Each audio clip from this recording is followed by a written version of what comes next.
চারুকলার মঙ্গল শোভাযাত্রার নাম বদলে বর্ষবরণ আনন্দ শোভাযাত্রা। রমনা বটমূলে ব্যাপক আয়োজন ছায়ানটের।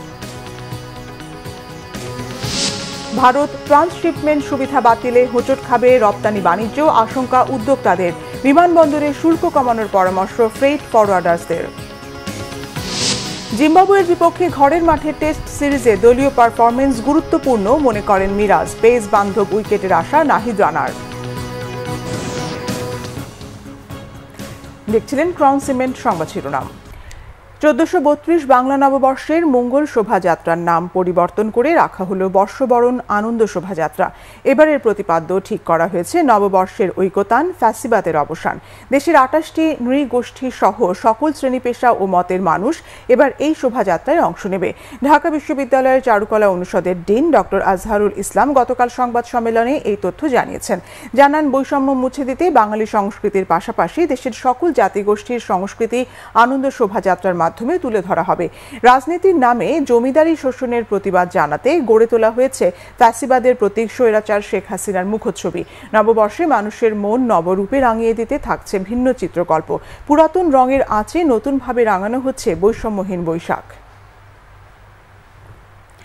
আমার মুক্তি আলোয় আলোয়, এই বার্তায় বাংলা নববর্ষ 1432কে বরণ করতে প্রস্তুত ছায়ানট। শুক্রবার বিকেলে ধানমন্ডিতে ছায়ানট ভবনে সংবাদ সম্মেলনে বর্ষবরণের নিজেদের প্রস্তুতি তুলে ধরেন সংগঠনটির নির্বাহী সভাপতি ডাক্তার সারোয়ার আলী।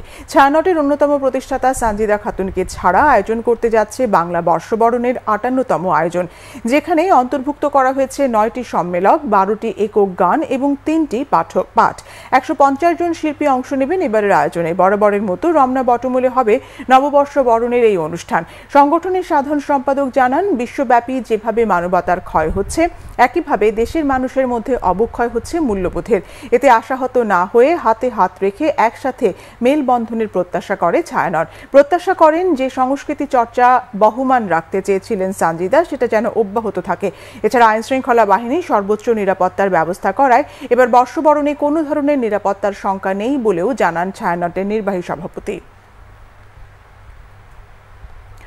অন্তর্বর্তী সরকারের 5 বছর ক্ষমতায় থাকার কোনো অধিকার নেই বলে মন্তব্য করেছেন বিএনপির স্থায়ী কমিটির সদস্য সেলিমা রহমান। গতকাল বাংলাদেশ ডিপ্লোমা মেডিকেল অ্যাসোসিয়েশনের কেন্দ্রীয় কার্যনির্বাহী পরিষদের বিশেষ কাউন্সিলে কথা বলেন তিনি।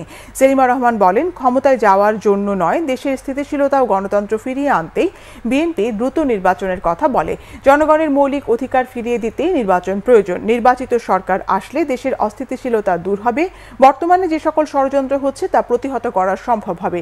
বিএনপি নির্বাচনের ভয় পায় না, এমনকি বিরোধী দলে থাকলেও ভয় পায় না বলেও মন্তব্য করেন তিনি।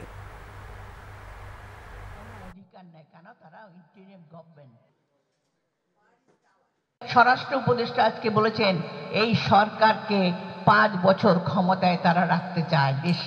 দেশ নাকি রাখতে চায়। দেশ কি রাখতে চায় আমরা জানি। 5 বছর থাকার মতো এই সরকারের কোনো অধিকার নেই, কেন তারা ইন্টারিম গভর্নমেন্ট। 5 বছর ক্ষমতায় থাকার বিষয়ে স্বরাষ্ট্র উপদেষ্টার বক্তব্য সরকারের মনের কথা কিনা, এমন প্রশ্ন তুলেছেন বিপ্লবী ওয়ার্কার্স পার্টির সাধারণ সম্পাদক সাইফুল হক। ক্ষমতায় থাকার বিষয়ে সরকারের উদ্দেশ্য জনগণের সামনে পরিষ্কার করার আহ্বান জানিয়েছেন তিনি।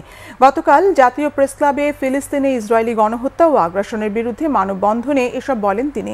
প্রধান উপদেষ্টা ডক্টর মোহাম্মদ ইউনূসের ওপর আস্থা আছে জানিয়ে সাইফুল হক বলেন, সরকার চাইলে অক্টোবর-নভেম্বরের মধ্যে নির্বাচন সম্ভব। উপদেষ্টাদের অধিকথন বন্ধ করার পরামর্শ দিয়েছেন তিনি। নইলে রাজনৈতিক দলগুলোর সাথে দূরত্ব আরও বাড়বে বলে হুঁশিয়ার করে দেন তিনি। অবিলম্বে ফিলিস্তিনে গণহত্যা বন্ধে জাতিসংঘ ও যুক্তরাষ্ট্রকে পদক্ষেপ গ্রহণ এবং ওআইসি সহ মুসলিম বিশ্বকে এগিয়ে আসার আহ্বান জানিয়েছেন সাইফুল হক। একতরফাভাবে ভারতের ট্রান্সশিপমেন্ট বাতিলেরও নিন্দা জানান তিনি।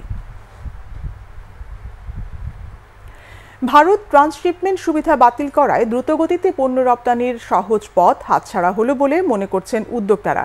বিষয়টির কূটনৈতিক সমাধান না হলে 36টি দেশে বিকল্প পথে 50,000 টন পণ্য রপ্তানির সক্ষমতা হোঁচট খাওয়ার শঙ্কা তাদের। তবে রপ্তানিতে ভারত নির্ভরতা মানতে রাজি নয় ফ্রেইট ফরওয়ার্ডার্স অ্যাসোসিয়েশন। সংকট কাটাতে শাহজালাল বিমানবন্দরে মাসুল এক অঙ্কে নামিয়ে আনা সহ কার্গো ব্যবস্থাপনা ঢেলে সাজানোর তাগিদ সংগঠনটির। জিয়াউল হক সবুজের রিপোর্ট। বেনাপোল বা ভারতের পেট্রাপোল স্থলবন্দর ব্যবহার করে প্রতি মাসে প্রায় ২৫০০ টন পণ্য রপ্তানি হয় ইউরোপ, আমেরিকা সহ বিশ্বের প্রায় ৩৬টি দেশে। ৫ বছরের বেশি সময় ধরে চলা ট্রান্সশিপমেন্ট সুবিধা ভারত প্রত্যাহার করায় বিকল্প পথে কার্গো পরিবহনের সহজ পথ হারালো বাংলাদেশ। আমরা বায়ারকে একটু লিড টাইমে সুবিধা দিতে পারতাম, আর্জেন্ট শিপমেন্ট থাকলে আমরা দেন কস্টের একটু সুবিধা দিতে পারতাম। তো সেই ক্ষেত্রে কিন্তু এই সক্ষমতাটা আমাদের জন্য এখন একটু কমে গেল। আমার 10টা আঙ্গুলের যদি একটা আঙ্গুল কাজ না করে, আমার তো একটু হাতটা কাজ করতে একটু সমস্যা হবে। কিন্তু ব্যাপারটা তাই, আমি যে কাজ করতে পারবো না তা না, আমি অন্য জায়গা থেকেও পাঠাতে পারবো। হয়তো আরও বেটার অন্য অপশন আসতে পারে, বাট আমার অ্যাভেলেবেল একটা অপশন তো কমছে।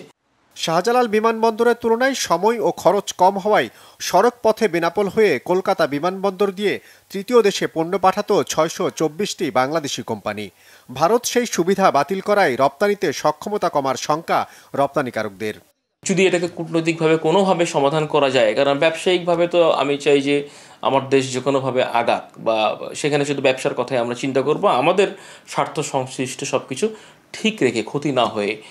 রপ্তানিকারকদের পাশাপাশি বিদেশি ক্রেতাদের কাছে পণ্য পৌঁছানোর প্রতিষ্ঠানগুলোর সংগঠন ফ্রেট ফরওয়ার্ডাররাও বলছেন ভারতের এই সিদ্ধান্তে চাপ বাড়বে শাহজালাল বিমানবন্দরে।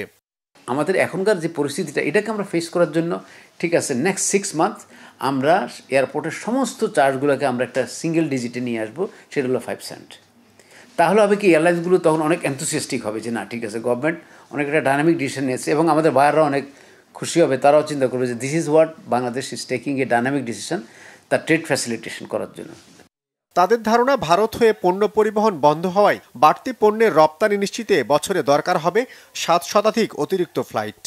গ্রাউন্ড হ্যান্ডলিং ব্যবস্থাপনাটা এটাকে একদম ড্রাস্টিক্যালি এটাকে এফিশিয়েন্ট করা দরকার। তাহলে হবে কি, এয়ারলাইন্সগুলো তাদের যেই এখানে যে ম্যানেজমেন্ট যে কস্টটা আছে, এই কস্টগুলো তারা যদি সেভ করে, সেখানেও তারা হয়তো 5-10 সেন্ট বিভিন্নভাবে তারা সেভ করতে পারবে। এখন তাদের অভিযোগ হলো যে তারা গ্রাউন্ড হ্যান্ডলিংয়ের কস্ট দিচ্ছে, বাট গ্রাউন্ড হ্যান্ডলিংয়ের কাজ ম্যাক্সিমামই তারা করে। That means so they are paying double.